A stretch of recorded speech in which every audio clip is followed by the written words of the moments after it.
Yeah, it's been a whirlwind couple of months. From the victory at the Vermont Labor Relations Board in April and early April, just to get to where we are right now, there's been so much going on and so many legal developments, but it's all gone well.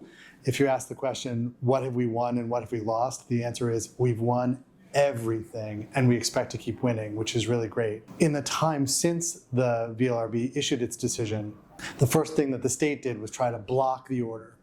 They filed a motion with the Labor Board and an emergency motion with the Supreme Court.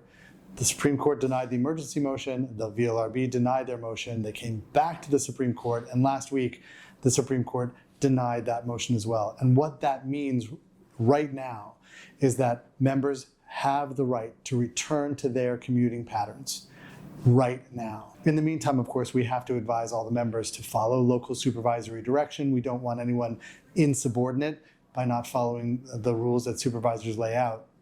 But we also want to hear if our members are hearing things that are just plain wrong, that sound like they're inconsistent with what the court has said and what the VLRB has said. The big fight happens on Thursday at the Vermont Supreme Court, which is a place that me and Kat know very well. We've been there.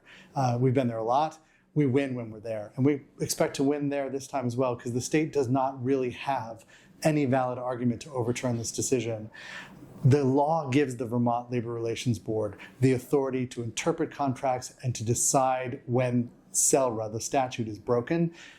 The Supreme Court doesn't overturn those things readily or easily, and we fully expect the Supreme Court to affirm. But the great news is that while we're waiting, the employees don't have to wait to go back to their commuting patterns. That can start right away, hopefully within the next few days. It'll be a little more time for the folks who were sort of pushed out of state service as a result of the return to commute standard, because we really do need to work with the state to develop a practice and a policy around how that's going to happen. We need to identify the universe of employees who left under those conditions. We need to ask those employees whether they want to come back or not. And that's going to take some time, and we want to do that collaboratively, because we don't want employees having to answer those queries directly from the state without their union sitting right next to them. So we plan to work collaboratively with the state. The Attorney General's office has been very open about wanting to work with us on that. And so we are hopeful that that process will get off the ground very soon as well. We're just really excited about the opportunity to represent the hardworking people who have had their lives turned upside down.